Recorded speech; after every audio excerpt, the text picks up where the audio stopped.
तो देखो पहली स्टोरी जो है अपनी फ्लेमिंगो का फर्स्ट लेसन है और स्टोरी का नाम है द लास्ट लेसन। स्टोरी का नाम क्या है? The last lesson.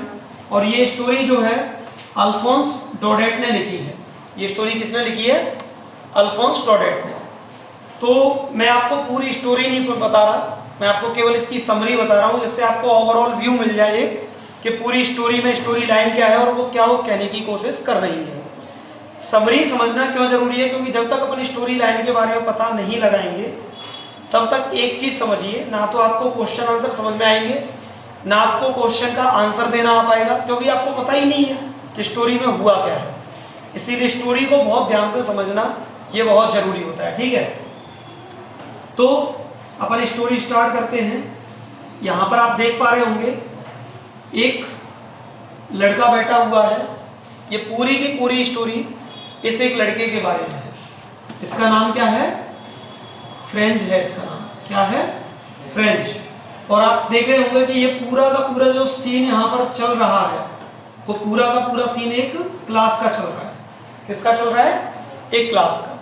तो इट मीन्स ये एक स्कूल की, एक क्लास की, एक छोटे से बच्चे की स्टोरी है। लेकिन इसके साथ साथ इस कहानी का एक और मेन हीरो है।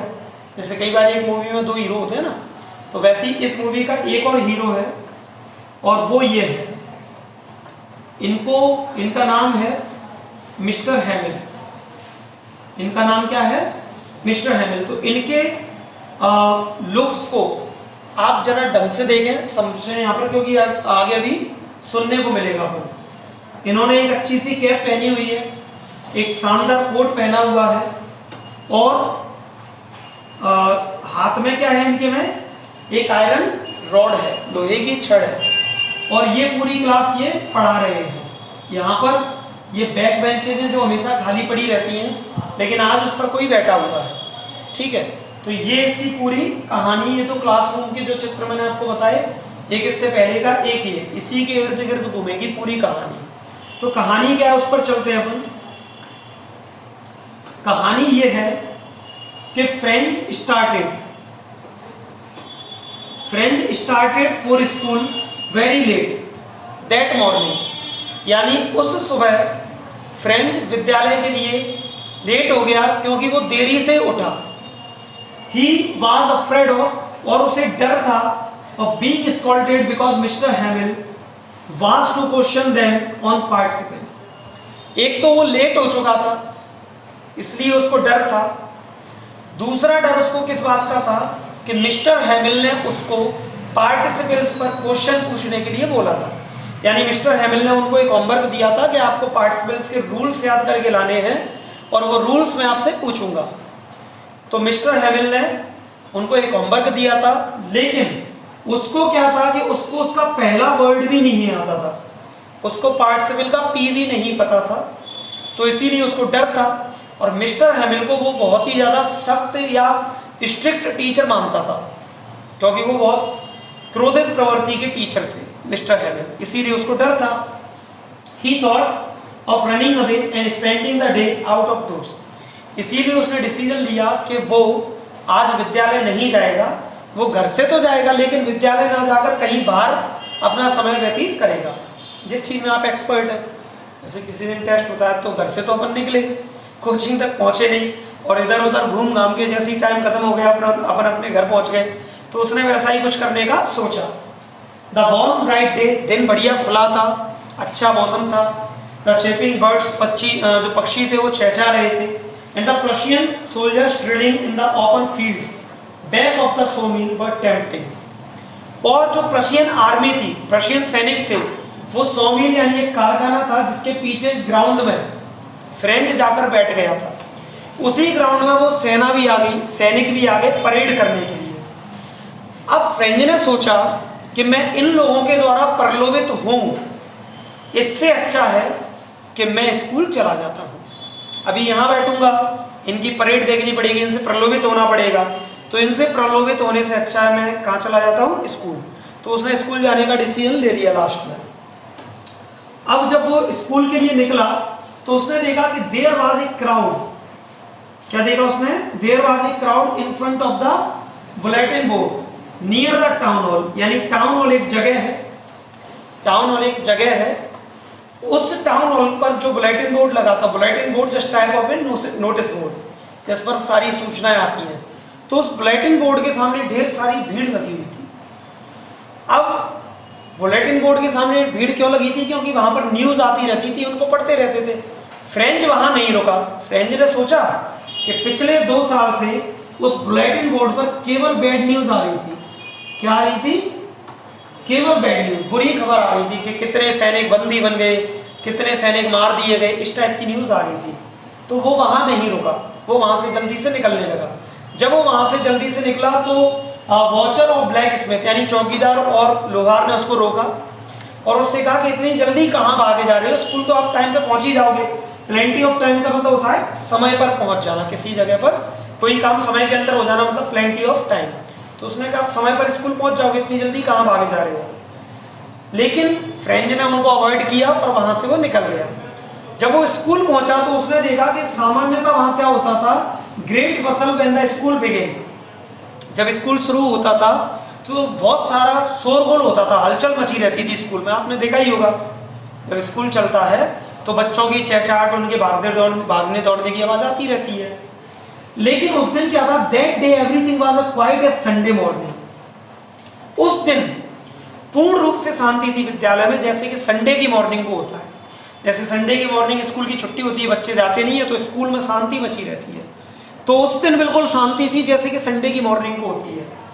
Through the window French saw his classmates already in their places and mister हैमिल walking up and down with his terrible iron ruler under his arm. खिड़की में से फ्रेंच ने देखा कि उसके सभी साथी, क्लास के साथी अपनी अपनी जगह पर बैठे हुए थे और मिस्टर हैमिल क्लास में ऊपर नीचे राउंड लगा रहे थे और उनके हाथ में उनकी आयरन रॉड थी, जिससे मिस्टर हैमिल को बहुत ज्यादा डर लगता था।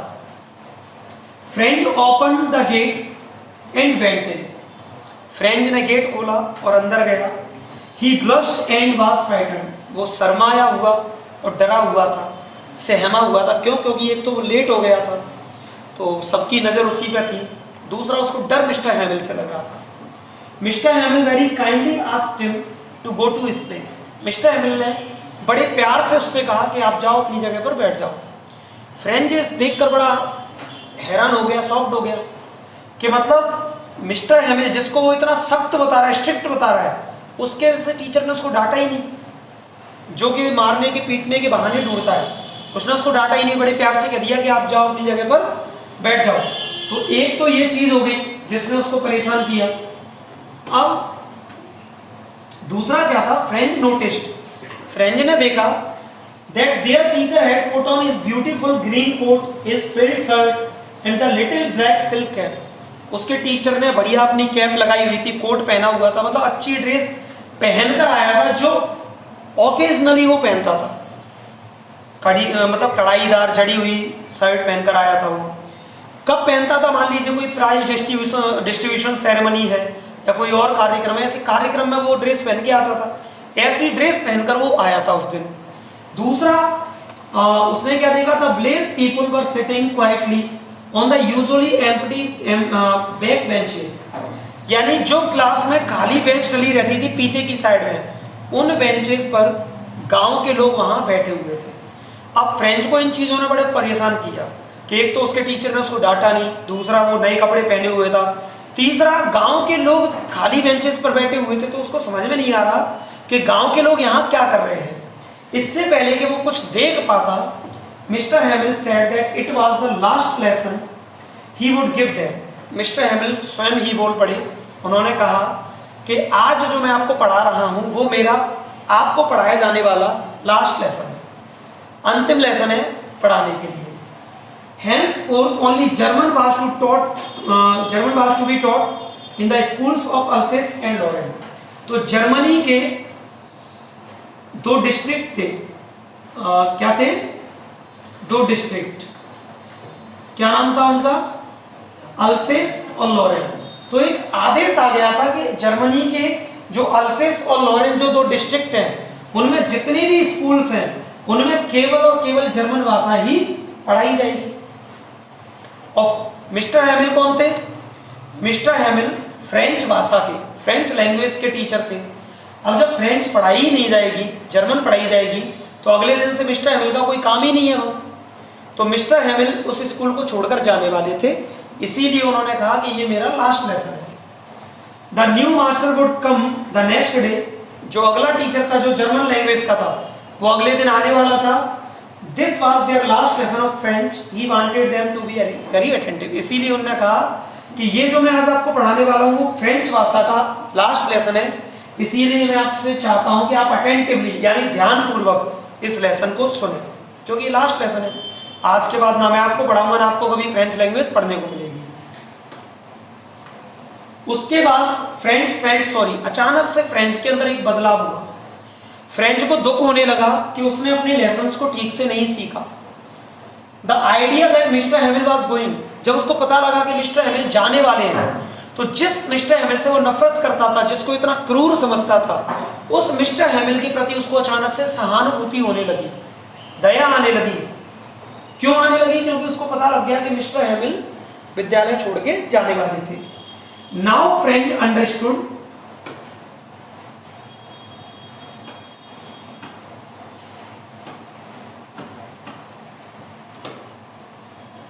यही थे अपन,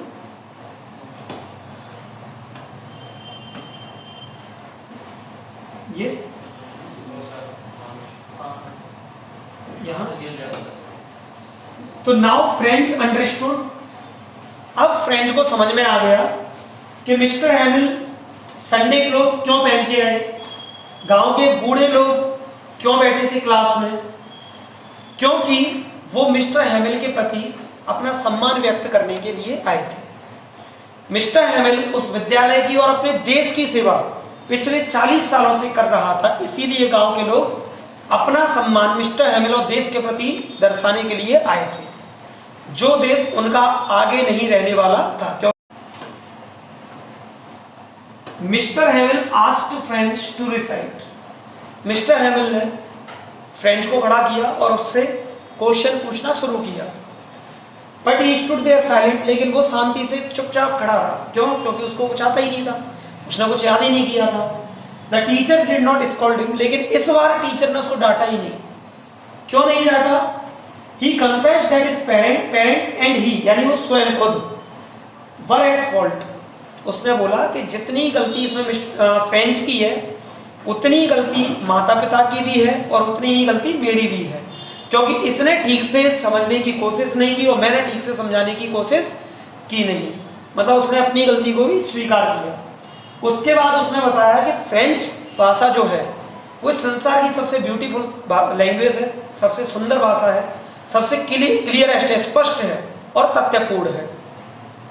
और उसने साथ में ही ये बताया कि हमें इसकी रक्षा करनी चाहिए, क्योंकि यही एकमात्र चाबी है जो हमें हमारी गुलामी से, हमारी कैद से आज़ाद करा सकती है। इसीलिए उसने अपनी भाषा को प्रोटेक्ट करने की बात की। उसके बाद में उसने ग्रामर का लेसन पढ़ाया, लिखाया। जब वो ग्रामर का लेसन पढ़ा रहा था, लिखा रहा था, फ्रेंच का ध्यान ऊपर जो छत पर कबूतर आवाज कर रहे थे बहुत धीमी धीमी आवाज में, उनकी तरफ गया। तो यहाँ पर फ्रेंच को कबूतरों की आवाज से एक विचार आया, एक क्वेश्चन भी बनेगा यहाँ से, इसीलिए ध्यान से सुनना। क्या विचार आया कि क्या ये जर्मन के लोग इन कबूतरों को जर्मन भाषा में बोलने के लिए मजबूर कर सकते हैं या किसी भी भाषा में गाने के लिए मजबूर कर सकते हैं? तो उसको ये विचार आया कि ये हमारे दिलों से हमारी मातृभाषा को कभी हटा नहीं सकते। ये जर्मन भाषा को हम पर थोप तो सकते हैं, लेकिन कभी उसे, हमारी फ्रेंच भाषा को यानी हमारी मातृभाषा को हमारे दिलों से दूर नहीं कर सकते। तो उसने देखा, रख लो, उसने देखा कि all the while mister हैमिल was sitting motionless in his chair. उसके बाद मिस्टर हैमिल अपनी कुर्सी पर जाकर मोशनलेस मतलब बिना हिले डुले बैठ गए। उन्होंने गेजिंग एट वन थिंग और द अदर, कभी वो एक चीज को देख रहे थे, कभी दूसरी चीज को देख रहे थे। और उनकी जो बहन थी, सिस्टर थी, वो अपनी पेटी पैक करने में लगी थी, सामान बांध रही थी। मिस्टर हैमिल क्यों देख रहे थे चीजों को? क्योंकि 40 सालों से उस विद्यालय की सेवा कर रहे थे और अब समय आ गया था जब उनको वहां से जाना था, तो वो हर चीज को अपनी नजरों में बसाकर ले जाना चाहते थे, मेमोरी कैप्चर कर रहे थे वो जगह जगह से। अगले दिन उनको विद्यालय क्या वो देश छोड़कर जाना था।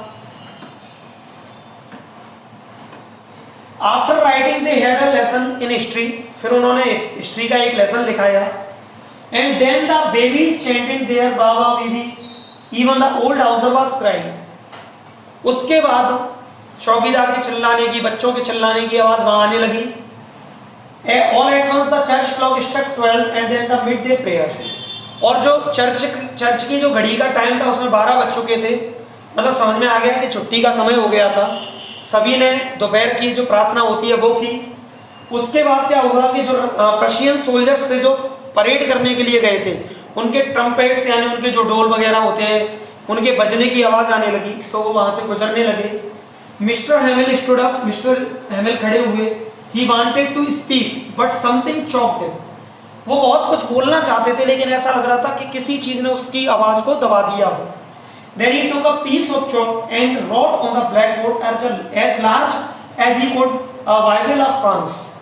उसके बाद उन्होंने, बोल तो पाए नहीं वो, तो बड़े बड़े अक्षर में जितना बड़ा वो लिख सकते थे उसने बोर्ड पर जाके लिखा मे गॉड ब्लेस फ्रांस, मतलब फ्रांस अमर रहे, ऐसा उन्होंने बोर्ड पर लिखा। After this he stopped and leaned his head against the wall. इसके बाद वो रुक गए और दीवार से सिर टिकाकर खड़े हो गए। Without a word he made a gesture with his hand to indicate that the school was dismissed and they might go. और बिना कुछ बोले उन्होंने अपने हाथ से इशारा किया और इशारे से समझाया कि टाइम हो चुका है स्कूल की छुट्टी का, तो आप सभी यहाँ से जा सकते हैं। बहुत दुखी थे बेचारे, कुछ बोल नहीं पा रहे थे, इसीलिए हाथों से इशारा करके उन्होंने समझाया। तो ये ओवरऑल क्या थी, आपकी स्टोरी थी फर्स्ट लेसन की। ठीक है, ये इसके कुछ इंपॉर्टेंट कीवर्ड्स, जैसे कि यहां पर हमने देखा पार्टिसिपल्स। पार्टिसिपल्स का मतलब क्या है, ये व्याकरण का एक विषय है। ड्रिलिंग मतलब सेना का जो अभ्यास करने का तरीका होता है इसको ड्रिलिंग बोला गया है।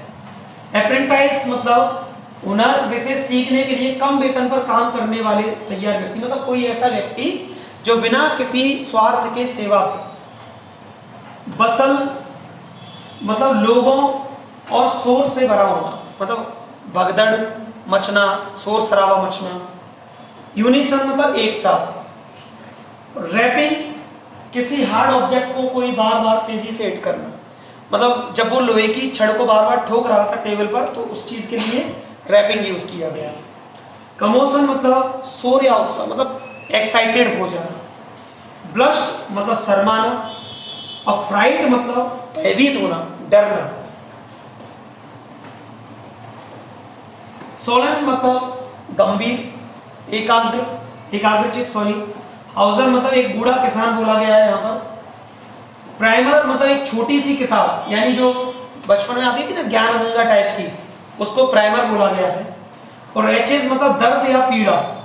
रिप्रोच मतलब किसी को दोष देना, मतलब अपना आरोप किसी दूसरे पर दे देना। राउंड हैंड मतलब एक प्रकार की लिखावट, हैंड राइटिंग, एक तरीके से क्या बोल सकते हैं उसको, हैंड राइटिंग। ऑफवाइन मतलब एक आशा का पौधा लगाना, मतलब उम्मीद का एक वृक्ष लगाना। और ट्विन मतलब कई बार किसी चीज के चारों ओर लपेटना, मतलब एक ही बात को बार बार दोहराना, उसको अपन बोल सकते हैं। और एंग्लस मतलब एक कैथोलिक प्रार्थना, मतलब उन लोगों की, फ्रांस के लोगों की प्रार्थना जो वो डेली स्कूल में करते थे। तो ये कीवर्ड्स हैं इसके। तो ओवरऑल अगर आप इस पर जाना चाहोगे तो ओवरऑल आप ये समझोगे इसमें कि ये स्टोरी किसके बारे में है, फ्रेंच के बारे में है और मिस्टर हैमिल के बारे में है। ठीक है, इन दोनों के बीच में जो कॉमन फैक्टर है वो क्या है, स्कूल है। और स्कूल में क्या था कि पहले तो क्या पढ़ाई जाती थी, फ्रेंच लैंग्वेज, लेकिन अब क्या पढ़ाई जाएगी, जर्मन लैंग्वेज। ठीक है, और ये जर्मन लैंग्वेज इसलिए पढ़ाई जाएगी क्योंकि जर्मनी फ्रांस के जो दो डिस्ट्रिक्ट थे यानी अल्सेस और लॉरेन, वो अब क्या था, अब जर्मन के कंट्रोल में जा चुके थे। तो उन्होंने कहा कि अब फ्रेंच लैंग्वेज नहीं पढ़ाई जाएगी, अब पढ़ाई जाएगी केवल जर्मन लैंग्वेज। तो ये पूरी की पूरी स्टोरी इसी चीज के इर्द गिर्द घूमती है जो मैंने आपको पहले दो पिक्चर्स में बताई थी। तो आई होप आप लोगों को ये स्टोरी बहुत अच्छे से समझ में आ गई होगी, पूरी स्टोरी लाइन क्या है, क्या कहानी कहना चाह रही है, समझ में आ गया होगा। तो अब इसके क्वेश्चंस को आपको रटने की आवश्यकता नहीं है, समझ के याद करिए। याद करना बना भी सकते हैं आप अपनी लैंग्वेज में, अपनी स्टोरी खुद की बता सकते हैं उसमें। अगर हम स्टोरी को अच्छे से समझ लेते हैं तो उससे यही फायदा होता है कि जब हम स्टोरी नहीं समझते तो केवल उसको पढ़ रहे होते हैं, दिमाग में उसकी कोई पिक्चर क्रिएट नहीं हो रही होती। लेकिन जब उस स्टोरी को अपन समझ लेते हैं तो जो भी हम पढ़ रहे होते हैं उसकी हमारे दिमाग में एक पिक्चर भी चल रही होती है, और जब वो पिक्चर चल रही होती है तो उस क्वेश्चन को अपन फिर कभी दोबारा भूलते नहीं है। समझ गए? ठीक। So that's all.